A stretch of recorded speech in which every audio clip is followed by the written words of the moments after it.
الحمد للہ رب العالمین والصلاة والسلام علی رسولہ الکریم وعلی آلہ وصحبہ اجمعین اعوذ باللہ من الشیطان الرجیم بسم اللہ الرحمن الرحیم وما لکم لا تقاتلون فی سبیل اللہ والمستضعفین من الرجال والنساء والولدان الذین یقولون ربنا اخرجنا من هذه القرية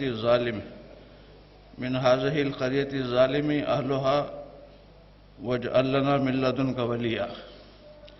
یہ سورہ نساء کی 75ویں آیت ہے. تو اس کا اطلاق سیریا کی جو موجودہ صورتحال ہے اس پر بھی ہوتا ہے، برما کی صورتحال بھی ہوتا ہے اور پاکستان کی صورتحال پہ بھی ہوتا ہے. تو اس آیت کے بارے میں تو میں اگر ٹائم ہوا تو بعد میں کچھ بات کروں گا. تو فی الحال سیریا کی جو موجودہ صورتحال ہے اس کے تعلق سے پہلے آپ لوگ سلائیڈ شو دیکھیں.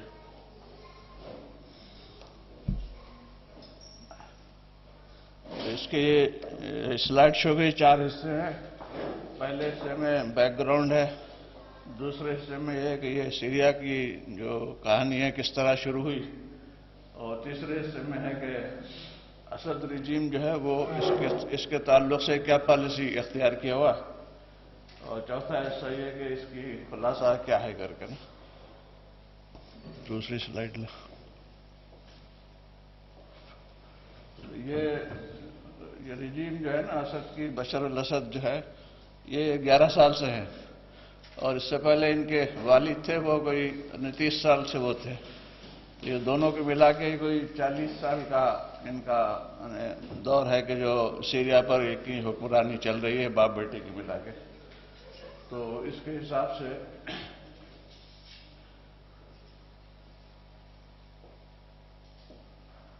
تو شروع ہی سے یعنی 2008 جو یہاں پہ لکھا ہے، 2008 سے لے کے اب تک کے ہیومن رائٹس کے معاملے میں ان کا ریکارڈ ہمیشہ ہی پور رہا ہے، ہمیشہ ہی یعنی غلط رہا ہے. اور اس کے بارے میں بہت ساری اخباری رپورٹیں ہیں جس کا اس میں حوالہ دیا گیا ہے. ہر سال یہ ورلڈ رپورٹ ہے، ہر سال یہ رپورٹ آتی ہے، اور ہر رپورٹ میں یہی ہوتا ہے کہ سیریا جو ہے انسانی حقوق کی پامالی کرتا چلا رہا ہے. یہ پچھلے 2008 سے 2009 سے. اس کے بعد کی سلائیڈ میں جو ہے وہ 2011 کی بھی صورتحال ہے.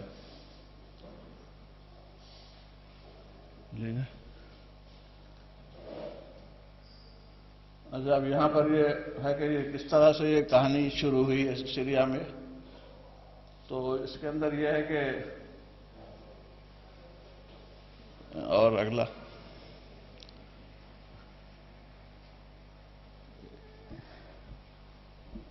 جہاں پہ یہ لکھا ہے دارا سوئٹزرلینڈ. دارا ایک مقام کا نام ہے. یہاں سے سلسلہ شروع ہوا، اور شروع کرنے والے کون تھے؟ وہ بچے تھے، چلڈرن. ان کی وجہ سے یہ سلسلہ شروع ہوا تھا. اب اس کی تفصیل آپ کو اگلی سلائیڈ میں ملے گی. یعنی یہ بچوں سے یہ شروع ہوا تھا سلسلہ. ہاں، تو بہرحال یہ اور آگے یا تو آپ پیچھے چلے گئے.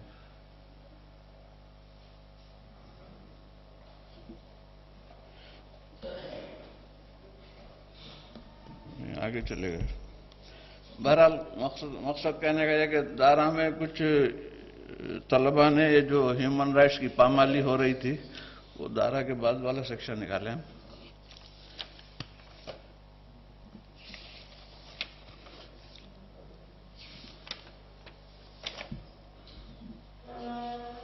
چوتھا 5واں.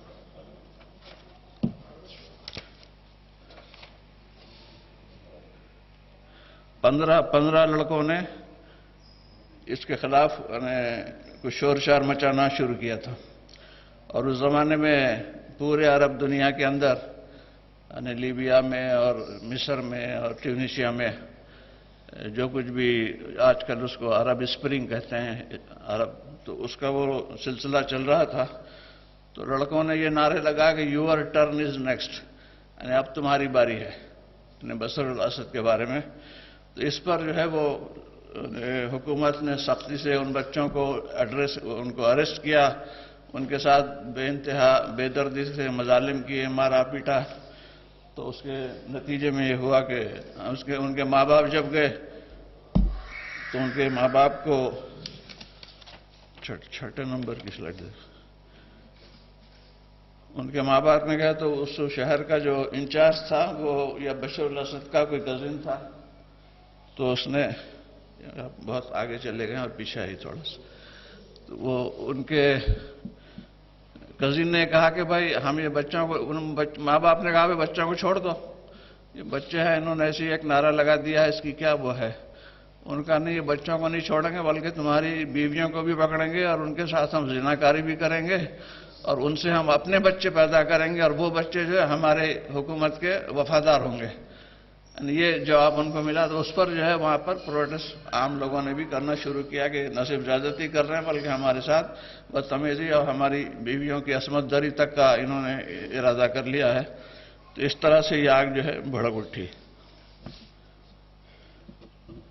ابھی آپ نے جو نقشہ دیکھا تھا، کئی لوگ جو ہے وہ جمع ہوئے تھے اور اس میں نعرے لگا رہے تھے، تو وہ اسی کا سلسلہ تھا۔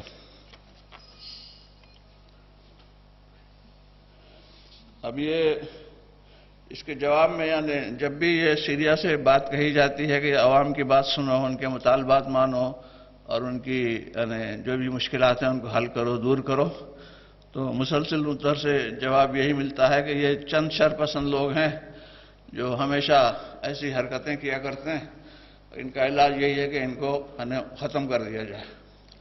تو اس کے سلسلے میں یہ قرآن کی آیت انہوں نے کوٹ کی ہے، یہاں پہ سورہ شعراء کی 53 سے لے کے 55 آیتیں ہیں۔ فَأَرْسِلْ فِرْعَوْنَ فِي الْمَدَائِنِ حَاشِرِينَ إِنَّ هَٰؤُلَاءِ لَشِرْذِمَةٌ قَلِيلُونَ وَإِنَّهُمْ لَنَا لَغَائِظُونَ وَإِنَّا لَجَمِيعٌ حَاذِرُونَ۔ اس کا مطلب یہ کہ فرعون نے بھی اپنے لوگوں سے یہی کہا تھا کہ یہ چند لوگ ہیں جو موسیٰ کے ساتھی ہیں، جو شور شار مچا رہے ہیں، اس چھوٹے سے طبقے کو مار مور کے سیدھا کر دیا جائے تو مسئلہ حل ہو جائے گا۔ اس بات کا پس منظر یہ کہ ان کا جو باپ تھا اسد کا، جس نے 30 سال تک حکومت کی ہے اور ابھی جس مقام پر سب سے زیادہ شور مچ رہا ہے وہ الیپو، اردو میں عربی میں حلب کہتے ہیں، تو اس شہر کے اندر پہلے اخوان المسلمین نے اس کے خلاف آواز اٹھائی تھی۔ یہ اخوان المسلمین وہی ہے جو آج کل جس کے صدر مصر میں منتخب ہوئے ہیں، محمد مرسی صاحب، تو یہ سیریا میں بھی بڑی مضبوط تھی اور حلب شہر میں ان کا اڈا تھا، تو وہاں جب انہوں اٹھی تو ان کے والد نے 20,000 اخوان المسلمین کے لوگوں کو گولی سے مار دیا تھا اور اس کے بعد وہ تحریک وقتی طور پہ ٹھنڈی ہو گئی تھی۔ تو ابھی تک ان کا مسئلہ یہی چل رہا ہے کہ ابھی جو کمانڈر ہے اس کا بشر الاسد کا، وہ ان کا چچا ہے، چچا یعنی ان کے والد کا بھائی، اس کا دماغ وہی ہے جو آج سے 30-40 سال پہلے جب انہوں نے اخوان المسلمین کو کچلا تھا حلب میں، تو وہی ان کے ذہن میں بات بسی بھی ہے کہ یہ چند لوگ ہیں، ان کو مار مور کے ختم کرو۔ تو یہ تحریک جیسے مر گئی تھی پہلے، 20,000 آدمیوں کو بھی ہم نے مارا اخوان المسلمین کے، پھر بھی ختم ہو گئی تھی تحریک۔ ابھی بھی ذہن ان کا یہی ہے اور ان کا جو چچا ہے وہ اسی ذہن کا مالک ہے جو ان کے ابا کا ذہن تھا کہ ان کو مار مور کے ختم کرو تو یہ تحریک جو ہے ختم ہو جائے گی۔ لیکن اب یہ کہ حالات بدل گئے ہیں، انٹرنیٹ کا زمانہ آ گیا ہے، مختلف طاقتیں دلچسپی لیتی ہیں کہ وہ کس کو آگے بڑھایا جائے، کس کو گرایا جائے، اور پھر عرب اسپرنگ چاروں طرف جو ہے ایک پورا ماحول بن چکا ہے۔ تو وہ جو پرانی پالیسی جو 20-30 سال پہلے ان کے ابا نے چلائی تھی وہ اب نہیں چل سکتی، لیکن یہ اس کو محسوس کرنے کے لیے تیار نہیں ہے۔ تو اسی کی مثال یہ فرعون کی بھی سوچ یہی تھی، جتنے دنیا کی فرعون ہے وہ یہی سوچ ان کی ہوتی ہے، وہ اس آیت میں بتائی گئی ہے۔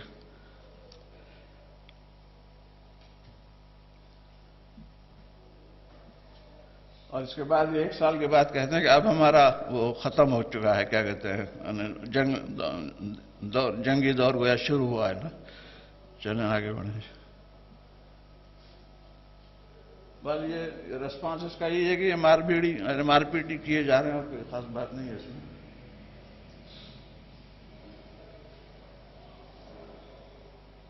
تو یہ سلائیڈ تقریباً ختم ہو چکی ہیں، بس اس آیت کے تعلق سے میں 1-2 باتیں کہنا چاہ رہا ہوں، 2-3 منٹ کی اجازت دیں۔ ابھی جو آیت میں نے پڑھی تھی اس کا جو مفہوم ہے وہ یہ کہ یہ مستضعفین فی الارض جو ہیں، یعنی دنیا کے اندر جو مظلوم لوگ ہیں، وہ پکار رہے ہیں کہ تم لوگ، قرآن کی آیت اللہ تعالیٰ کہتا ہے کہ تم لوگ جو ہے ان مستضعفین جو فی الارض جو ہیں دنیا میں جو مظلوم لوگ ہیں، اس کے لیے تم لوگ کیوں نہیں اٹھ کھڑے ہوتے؟ مسلمانوں، ساری دنیا کے مسلمانوں کو اللہ تعالیٰ کہہ رہا ہے کہ یہ مستضعفین کے لیے تم لوگ کیوں نہیں کھڑے ہوتے ہو؟ اور وہ پکار رہے ہیں کہ کوئی ہمارا مددگار آئے، کوئی ہمیں وہ کرے۔ تو یہ صورتحال سیریا میں بھی ہے، برما میں بھی ہے، پاکستان میں بھی ہے۔ تو اسلامی تحریک جو ہے وہ محض دعوت و تبلیغ کا نام نہیں ہے، نماز روزہ اور حج زکوٰۃ کا نام نہیں ہے، صرف رمضان میں روزے رکھنے کا نام نہیں ہے۔ اصل تحریک یہ ہے کہ آپ مستضعفین کی، جو مظلوم ہیں، ان کی آپ ہمدردی میں کھڑے ہوں۔ ہندوستان پہ جو پہلا حملہ محمد بن قاسم نے کیا تھا، اس کی کیا وجہ تھی کہ وہاں کا جو ہندو راجا تھا اس نے چند مسلمانوں کو قید کر لیا تھا۔ ان چند مسلمانوں کی ظلم سے بچانے کے لیے وہاں سے فوج بھیجی گئی کہ ان کو تم بچاؤ۔ تو اتنا بڑا ایک وہ ہوتا ہے کہ چند مسلمانوں پہ ظلم اگر ہو رہا کسی بھی جگہ پہ، تو سارے مسلمانوں کو اس کے لیے کھڑا ہونا چاہیے۔ یہ اس آیت کا بہت بڑا مقصد ہے۔ اور یہ صورتحال ہر جگہ ہے کہ جب تحریک اسلامی ہے تو میں رکا نہیں جا رہا، ایک بات ضرور کہنا چاہوں گا کہ میں نے مولانا مودودی سے مشورہ لیا تھا اسٹوڈنٹ لائف میں۔ میں کیا کہتے ہیں اسلامی جمعیت طلبہ کا سیکرٹری جنرل تھا، پورے پاکستان کے کالج کا یونیورسٹی کا دورہ کرتا تھا۔ ان سے میں نے مشورہ لیا کہ بھئی اسلام تو بہت بڑا مذہب ہے، اس میں رمضان، اس میں روزے کی بات بھی ہے، دعوت کی بات بھی ہے، جہاد کی بات بھی ہے، نماز روزے کی بات ہے، دعوت تبلیغ ہے۔ تو کون سی بات کو مجھے جگہ جگہ تقریر کرنی پڑتی ہے جا کے، کون سی بات کو میں لوگوں کے سامنے لاؤں؟ انہوں نے مشورہ دیا کہ آپ یہ طلباء کے مسائل کو اور اس بات کو سامنے لائیں کہ اسلام ہی وہ طریقہ ہے جس سے ان کے مسائل حل ہو سکتے ہیں۔ تو یہ چیز ہم کو سامنے رکھنی۔ آج آپ لوگ اس مسجد میں جو بیٹھے ہوئے ہیں، اگر جاپان میں پاکستان ایسوسیشن نے وہ تحریک اس مسجد کے لیے نہیں چلائی ہوتی تو آج یہاں پر ایک ترکی کی عمارت ہوتی، ایک کمرہ مسجد کے لیے ہوتا۔ تو یہ اسلام کا مقصد یہی نہیں ہے کہ خالی آپ دعوت و تبلیغ کریں، بلکہ یہ ہے کہ وہاں کے جو مسائل ہیں، مسلمانوں کے جو پرابلم ہے، اس کے لیے آپ آگے بڑھ چڑھ کے کام کریں۔ وآخر دعوانا الحمدللہ رب العالمین۔